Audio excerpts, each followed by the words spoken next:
సన్న బియ్యం ఒక గేమ్ చేంజర్. రాష్ట్ర ప్రభుత్వం అత్యంత ప్రతిష్టాత్మకంగా ప్రారంభించిన సన్న బియ్యం పంపిణీ స్కీమ్ గేమ్ చేంజర్ లా మారింది. ఇప్పుడు ఆ పథకానికి రేషన్ కార్డుదారి నుంచి మరి భారీ స్పందన వస్తుంది. మార్చి వరకు దొడ్డు బియ్యం పంపిణీ జరగగా నెల రోజుల్లోనే నిర్ణీత కోటాలో 80% మాత్రమే సరఫరా అయ్యేది. అయితే ఏప్రిల్ నుంచి సన్న బియ్యం ఇస్తుండటంతో లబ్ధిదారులు పెద్ద సంఖ్యలో బియ్యం తీసుకెళ్తున్నారు. ఈ నెలలో ఇప్పటికే 1,52,710 టన్నులు అంటే 91.19% బియ్యం పంపిణీ పూర్తయింది. దీన్ని బట్టే సన్న బియ్యాన్ని ప్రజలు ఎలా తీసుకెళ్తున్నారన్నది మనకి అర్థమవుతుంది. రాష్ట్ర వ్యాప్తంగా 91,19,268 రేషన్ కార్డులు, 17,311 రేషన్ దుకాణాలు ఉన్నాయి. ఒక హైదరాబాద్ మహానగరం మినహా రాష్ట్రంలోని 32 జిల్లాల్లోనూ ఏప్రిల్ నుంచి భారీగా ఈ సన్న బియ్యం స్కీమ్ అమలవుతుంది.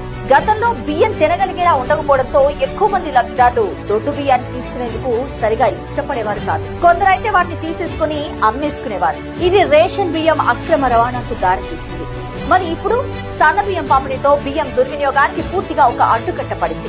ఏప్రిల్ కోటా కింద హైదరాబాద్ మినహా మరి 1,67,285 టన్నుల సన్న బియ్యం కేటాయింపుంది. ఈ నెల 1వ తేదీ నుంచి పంపిణీ ప్రారంభం కాగా మరి తొలి 4 రోజుల్లోనే 67,255 టన్నులను అంటే 47.90% లబ్ధిదారులు బియ్యం తీసుకున్నారు.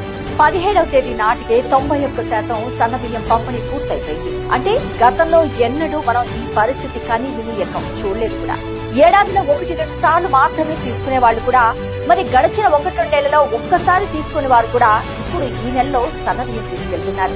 వచ్చిన బియ్యం వచ్చినట్టు అయిపోవడంతో డీలర్లు 2-3 సార్లు స్టాక్ పాయింట్ నుంచి తెచ్చుకోవాల్సిన పరిస్థితి వచ్చిందంటే ఈ స్కీమ్ మరి ఎంతలా సక్సెస్ అయిందో మనకు చెప్పనవసరం లేదు.